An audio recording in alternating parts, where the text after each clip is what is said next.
আমি কেন হিন্দুত্ববাদের বিরুদ্ধে এত সরব? অনেকেই হিন্দু ধর্ম আর হিন্দুত্ববাদ এই দুটো জিনিসকে গুলিয়ে ফেলেন। তাই আজকের আলোচনা হিন্দু ধর্ম, হিন্দুত্ববাদ আর হিন্দুত্ববাদের বিপদ নিয়ে আলোচনা করব। হিন্দুত্ব বিজেপির রাজনৈতিক দর্শন বা গাইডিং ফিলোসফি বলতে পারেন। হিন্দু ধর্ম একটা মহান ধর্ম, ভেরি ইনক্লুসিভ, বৈচিত্র্য ভরপুর।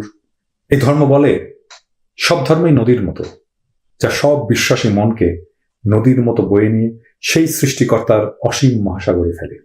তুমি কোন পথে যাচ্ছ তার চাইতে গুরুত্বপূর্ণ হচ্ছে তুমি সেই মঞ্জিলে পৌঁছচ্ছ কিনা। রামকৃষ্ণ পরমহংসদেব, তিনি হিন্দু, ইসলাম, খ্রিস্টান ধর্ম মতে সাধনা করেছিলেন। অবাক বিষয় হচ্ছে তিনি একজন মুসলমানের জীবন যাপন করেছেন। তিনি নামাজ পড়েছেন, রোজা রেখেছেন, এবং তারপরে তার উপলব্ধি হয়েছিল যত মত তত পথ, প্রত্যেকটি ধর্ম পরম স্রষ্টার কাছে পৌঁছার। তিনি বলেছিলেন কোন ধর্মকে অশ্রদ্ধা বা ঘৃণার চোখে দেখতে নেই।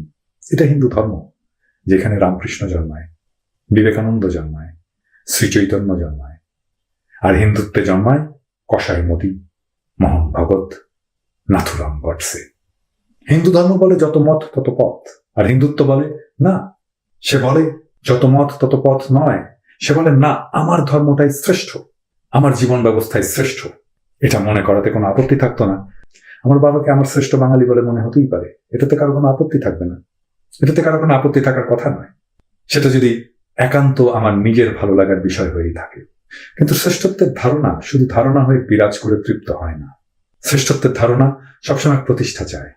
তাই শেখ মুজিব যখন শ্রেষ্ঠ বাঙালি, সেটা শুধু হাসিনার অন্তরে হাসিনার পিতা হিসেবেই শ্রেষ্ঠ বাঙালি হয়ে থাকবে না। এই ধারণাটাই হাসিনাকে তাড়িত করবে যেন সে পিতার শ্রেষ্ঠত্ব প্রতিষ্ঠা করে ছাড়ে, এবং সেটাই সে করেছে। সে তার বাবার সমালোচনাকে ক্রিমিনালাইজ করেছে, তার বাবার সমালোচনাকারীদের ধরে ধরে শাস্তি দিয়েছে, হাইকোর্ট দিয়ে জবরদস্তি করে জয় বাংলা স্লোগান দিয়েছে, তার বাবার মূর্তি বসিয়েছে একের পর এক। একইভাবে হিন্দুত্ব যখন তার ধর্মকে শ্রেষ্ঠ বলে মনে করবে, তখন সে মসজিদ ভেঙে মন্দির বানাবেই। সে ধরে ধরে মুসলমানকে জয় শ্রীরাম বলাবে, গরুর মাংস খাওয়ার অপরাধে পিটিয়ে মুসলমান আর দলিত মারবেই। এতে তার কোনো গ্লানি হবে না, কারণ সে তো করছে পৃথিবীর শ্রেষ্ঠ ধর্মের মহিমা বৃদ্ধির জন্য। কারণ তার কাছে তো ইসলাম ধর্ম নিকৃষ্ট।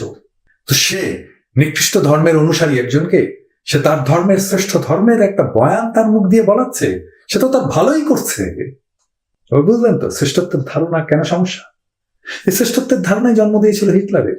আর্য জাতির বিশুদ্ধতা প্রতিষ্ঠায় সারা দুনিয়াকে ছারখার করে দিয়েছিল। শ্রেষ্ঠত্বের ধারণা এমনি বিপজ্জনক। আপনার মনে হতেই পারে চেবা শুটকি দুনিয়ার সেরা খাবার। এখন আপনি এটা যখন মনে করবেন, আপনার মনে উদগ্র আকাঙ্ক্ষা হবে দুনিয়ার সবাইকে চেবা শুটকি খাওয়ানোর। আপনি অপ্রাসঙ্গিক ভাবে দুনিয়ার সব জায়গায় ঢুকে পড়া শুরু করবেন। চেবা শুটকি খাইছেন? আহারে, চেবা শুটকি না খাইয়া মরে গেলে তো আপনার আফসোস থাকবে। ভাইজান, মনে রাখবেন, দুনিয়ার অর্ধেকের বেশি মানুষ আপনার পছন্দের চেবা শুটকি খাইতে গেলে বমি করে দিবে, কারণ তাদের টেস্ট ডিফারেন্ট। মোদীর হিন্দুত্ববাদ এই কারণেই বিপজ্জনক। এই জন্যই মোদীকে ঠেকাতে হবে। আমরা যেহেতু ইন্ডিয়ার পেটের মধ্যে ঢুকে থাকা একটা দেশ এবং মূলত মুসলমান প্রধান দেশ, তাই বিপদ আমাদের বেশি। মোদীর হিন্দুত্ববাদ সবচেয়ে বেশি ক্ষতি করবে আমাদের, করেছে, সেটা তো দেখতেই পাচ্ছেন। মোদীর কারণেই তো হাসিনার ফ্যাসিবাদ এতদিন টিকে আছে। শ্রেষ্ঠত্বের ধারণাকে সবসময় সামলে সমঝে চলতে হবে, সন্দেহের চোখে দেখতে হবে। শেষে একটা কৌতুক বলি শোনে। মোদী তো সাধু ছিল, জানেন নিশ্চয়ই, যৌবনে হিমালয় ঘুরে বেড়াতো। ঠিক এইভাবে